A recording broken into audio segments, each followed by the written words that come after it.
Hello folks and welcome back. So this time we're on episode 4 as it says right on my screen, which I always forget.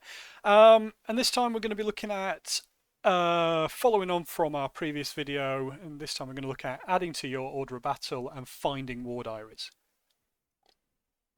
So before we start, it's worth me saying that if you haven't watched the previous video, then you're going to need to watch it because otherwise a lot of this is not going to make any sense at all. So yeah, please do watch part 3 beforehand before we get going. So as I've said, we're going to look at adding to your order of battle, identifying units, and then finding the war diaries that you'll need to consult to research the Home Forces. That is the regular and territorial army, as well as potentially the Commonwealth and Free Force as well. So let's get going. So, as always, this project was very kindly funded by the Norfolk and Norwich Archaeological Society, who provided me the grant funding to undertake research into the defence of Thetford. So, I'm looking at, obviously, today, Thetford is now synonymous with Dad's Army and therefore the Home Guards, but the story of the regular and territorial army units that defended the town has not been told. So, I'm very keen to research those units and piece together the story that has, the untold story of the professional soldiers that defended Thetford and the surrounding area during the Second World War. And they use that information to build up a better understanding of the town's defences. So please do check out the NNAS website, and if you have got any ideas for archaeological projects looking at specific archaeological periods within Norfolk, then do consider putting together a funding bid for the NNAS. It's well worth it, Like I say, I wouldn't be doing this project in this video series without their very kind funding. So yeah, please do check out the NNAS. Right, let's get into things. So last time we covered how to kind of start building up a basic order of battle, or ORBAT, and I showed you this slide which kind of covers the area within which Thetford sits. So for those of you not aware, Thetford is a town in Norfolk, in East Anglia, in the UK. And during the Second World War, it was defended by pretty much, well, the whole area was defended by 2 divisions. And the key focus of today's video is going to be the 18th Division, or 18 Division. And this was a territorial army unit of the Home Forces of the British Army. So just a very quick, very quick history. So the 18th was formed a month or two after the declaration of the Second World War in September 1939, and they were pretty much immediately posted to defend Norfolk, and they sat within Norfolk, within the Home Forces from the outbreak of war, essentially all the way up until December 1941. From that point they were sent to the Far East, and the entire division was captured by the Japanese, and the soldiers were interned in POW camps, and very few of them survived. And that story is relatively well told, but their story of the division on the home front in the UK within the Home Forces has seen very little attention. That is something that is kind of key to the county's defensive story during the Second World War, and a story that still needs to be told. So yeah, we're going to be focusing on the 18th. So last time I pointed out that you can kind of like get an idea of the units in your local area through the UK Second World War Heritage Home Forces resources, which are a kind of suite of resources that I created to promote the story of the regular and territorial army within the Home Forces, but also to provide an introduction to the Home Forces, and provide a kind of a historical baseline for where people can go to find out more information. So hopefully at this point you've consulted that, you've worked out which units are in your local area and which units you want to focus on, in particular the divisions that were responsible for defending your local area around July 1940. So if you haven't checked that out already, please do, and it'll provide you with some useful kind of pointers for starting your research. So what next? And also for those of you who've watched part 3, if you haven't done it already, please do go back and watch it. We covered like the basic military organisation of the infantry during the Second World War. So we looked at the General Headquarters Home Forces all the way down to the infantry section. So this time we're going to be looking primarily at the division. So obviously last time, as I mentioned, you got a corps which was responsible for 2 divisions in the field. But yeah, we're going to focus specifically on a division at this point. As I've already mentioned, the 18th Division. So I mentioned in the previous episode a good source of information that you can use to start tracing the unit. So a division was made up of multiple units. A division was just an overarching kind of organisation for multiple units that formed a division. And these are relatively complex as a military unit, but that's a story for another time.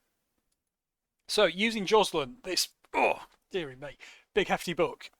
Using this, I've been able to find the 18th Infantry Division, which has been really, really useful. And this has provided me with a range of information about the units that comprised the 18th, and therefore comprised the units that were deployed to defend Norfolk. Right, so if you haven't got a copy of this, please do get one. It is well worth it. And just just to let you know, I don't have shares in this book. I'm not related to Joslin who wrote it, but yeah, just so you know, do get a copy of that. It's well worth getting because it'll help you immensely. So, by looking at Joslin, I've been able to see, and the UK Second World War Heritage Resources, I can see that the 18th Division was deployed under Eastern Command and deployed under or within 2 corps. So those are the kind of overarching organisations. Obviously, it was deployed within the Home Forces. And under the 18th Division, we had 3 infantry brigades, as I highlighted in the Order of Battle video previously. So these were infantry brigades. So these are quite useful to focus on because I'm particularly interested in the units that defended Thetford, and that would have been done by the infantry. I'm also interested in the Royal Engineer Field Companies. So although in the previous video I did say that war diaries are not kept at the company level, this is for the infantry. So that's true. But the Royal Engineer Field Companies, which are a very specific Royal Engineer unit and not the infantry, they did keep war diaries down to the company level, but a field company of the Royal Engineers is completely different to an infantry company.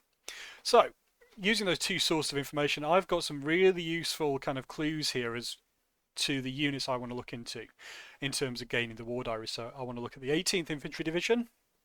They'll have their own war diary, and I want to try and have a look at these brigades. So these are the infantry brigades, and I want to have a look at the Royal Engineer Field Companies. So looking at the infantry division and the infantry brigade war diaries will give me an idea of which units were defending Thetford, and then looking at the Royal Engineer Field Company war diaries should give me an idea of which units of the Royal Engineers were building the defences of Thetford, for example. So I've got a couple of pointers here which I can use then to start to build up this picture.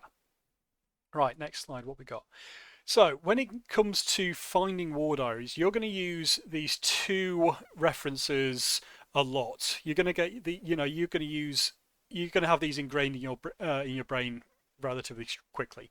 In particular, WO166. So this is the reference for the archive which holds the war diary. So WO166 is the War Office Home Forces War Diaries of the Second World War. This is going to be your primary source of information. So each unit deployed within the Home Forces kept a war diary, and this gives you a shed load of information, and I'm going to cover the vast amount of information that you'll find in a war diary in a future video. And then next you have WO199. So you're not necessarily going to use this as much, but it's worth being aware of this as a source of information. And this is the kind of archive of the military headquarters papers. So the kind of overarching units kept their own specific orders or headquarters papers, and these relate generally to military strategy and defence of specific areas. So you're not going to use these as much as WO166, but it is worth being aware of that as a reference. So let's keep these 2 references in mind. Where do you go to find out more about these? So I think I mentioned it in one of my earlier videos that a lot of people look at the Ministry of Defence and the Imperial War Museum for information, and they fail because those organisations do not hold the information relating to the defence of the UK during the Second World War. It is the National Archives in Kew that does. So the National Archives has an online catalogue which you can browse from the luxury of your own home. So if you go to discovery.nationalarchives.gov.uk, this is where we search for files of the Home Forces in particular. And I'm going to show you how to do this in a second. But in particular, you want to be looking for WO166 and WO199. So, coming back to that source of information, I'll show you how to search in a bit. But this is the reference that we're going to try and find. Well, we're going to want to find because this relates directly to the 18th Division. So how do we do that? Right, let me just quickly switch screens and hope this works. Right, there we have the National Archives website or the catalogue. We've typed in WO166 already, and it's also useful on this page to type in the dates of the Second World War, 1939 to 1945, because this helps to cut out other information that you don't need. So sometimes it'll pick up like on every single WO record that has WO and every single one that has 166. So in this case, we're going to search 18 Division. Simple as that. That'll hopefully find us the information of the 18th Division. Click search. And here we go. First things first, you want to switch this from relevance to data sending. So this will put everything in date order, which is quite important. And then here we go. So these are all your war diaries relating to the 18th Infantry Division or the 18th Division. As I mentioned earlier, a division was comprised of multiple units, and there were multiple war diaries for each division kept. So here you can see we've got the Adjutant and Quartermaster's War Diary. We have the supply column for the 51st Division for some reason. We have the 18th Division Commander Royal Artillery War Diary. We have the Commander of Royal Engineers War Diary. We have the General Staff War Diary, the Supply Column War Diary, the Provost Company War Diary, the Commander Royal Army Service Corps War Diary. A lot of war diaries. The ones you want to, just to save you a lot of time, the ones you want to look out for are the General Staff War Diary. So these are, the General Staff was the unit commanding or responsible for commanding the division. So let's click on that. This is the first war diary that we're going to want to get. So a couple of things that you need to make a note of. So as I mentioned in the previous video, you're going to start creating a little ORBAT or order of battle. You want to make a note of this reference here, which is WO166, which points to the Home Forces War Diaries, followed by /464. This is the specific reference for this set of documents. And you're going to need this later when you source these war diaries, and I'll cover in a future video how we source these. So first things first, make a note of that in your ORBAT or elsewhere where you're keeping track of your references. And then secondly, you just want to do a quick check of the date so that we can see here that this war diary covers October 1939 to December 1940. And this is vitally important if you're wanting to cover the period 1940 to 41, for example. So the war diaries don't necessarily cover the entire span of the Second World War. They cover very specific periods. Not 100% sure why. Something to do with the way that the war diaries were compiled, but you want to be aware of the reference and the date for which that document covers. So for example, I'm looking at Thetford throughout the Second World War. I want to try and pick up every single war diary, so we'll make a note of that. Let's just go back and we'll have a look through to see if there's anything else interesting. Obviously we want to have a look at this one as well, which covers 1941, so we'll make a note of that as a reference and the date it covers in our little order of battle, and that's everything. So just to kind of very quickly recap, we've got the 18th Infantry Division's War Diary, in particular the General Staff War Diary. That's what we want to start to, that's where we want to start to look to get our information regarding the Home Forces. Excellent. Right, so what next do we want to have a look at? We also want to have a look at let's just choose the 53 Brigade. I thought I'd updated this and I haven't. This is meant to be 54 in the centre here. There was a typo and I thought I'd correct it and I haven't. But anyway, just imagine that's the number 54. So let's have a look for the 53rd Brigade. Right, so let's go back to our website. We're just going to, I think we can, no, let's just be on the safe side. Right, 53 Brigade. Oh, put a space in there, otherwise it won't find anything. There we go. And straight away we have the 53rd Infantry Brigade, which is the brigade we're looking for. Let's just quickly check that to data sending. And again, we're looking for the headquarters, which we've got. And you can see there's quite a few war diaries here for the 53rd, which is interesting. Oh, no, this is the 53rd. These are the anti-aircraft brigades. But you can see how it picks out anything with those source of information. You can do an advanced search and pick that out, but yeah, you can do that in your own time. So we want to have a look at this one. So this is the war diary of the 53rd Infantry Brigade, which was deployed within the 18th Division. You want to make a note of that reference and also the date again. So this just covers September to December 1939, which is quite interesting. Ideally, we want to pick up the one for 1940, which will probably tell us a bit more information. So make a note of that. And keep a note of that in your ORBAT. Right, okay, and then what next? So we wanted to trace one of these Royal Engineer Field Companies. Doing that's quite straightforward. Again, come back to the website. I've already forgotten the when I was looking for 287 RE 287. Right, so I'm no good with numbers, but if we type in 287, I think if you put field company, let's just search for that. And there we go, straight away we found the 287th Field Company of the Royal Engineers. Click on that.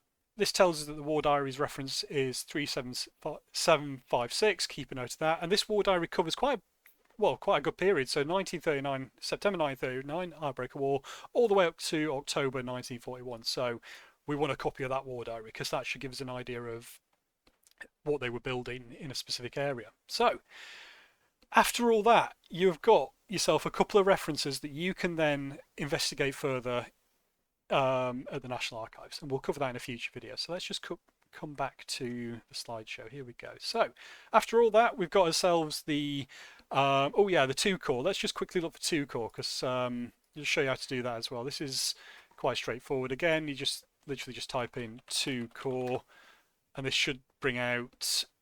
Let's just stay ascending. Okay, that's interesting. That's picking up everything with the word core in. Let's just try something else. You might have to put in II. There we go.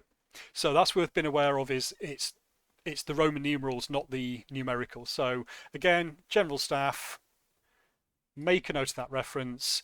Note as well, this covers the period June 1940 to December 1941. So this is very interesting because 2 Corps were pulled out of the fighting in France and they were redeployed to defend East Anglia. So that's why their war diary starts in June 1940. So something to be aware of. So that's given us, back to the slideshow this time, given us the 18th Infantry Division's war diary reference. We've got 2 Corps, which is useful to have. We're not going to necessarily focus on that later. We've also got the war diary for one of the brigades and the war diary for one of the Royal Engineer Field Companies. So obviously what we do then is go and have a look at the 54th, the 55th, 288th and 560th, and find those references using that process of searching the online catalogue. So you can do that in your own time. If you want to use these as examples, if you haven't started to look at your own thing, then please do. But this is how we start to build up a list of the files that we need to consult to find the primary sources of information relating to the defence of East Anglia, and in my case, the defence of Thetford eventually. So it's going to take a lot of trawling. But that should give you an idea of how to use that website. Obviously, you've got plenty of time to have a look at that in your own time. And if you want to start building your own order of battle, that's how you get started. So I hope you found that useful. Next time we'll actually start to look at the type of information that you find within your war diaries and the types of information that you're going to want to focus on to answer your very specific research questions. And we're also going to have a look at how you source your own copies as well. So there are multiple ways of doing this, which I'll cover in my next video. So I've been Chris. I hope that's been useful, and I hope this sets you off on the journey of a life of being very geeky and looking at primary sources and war diaries like I do. Yes. Anyway, I hope you've enjoyed that, and thanks for watching. I shall see you in the next video next time. Bye.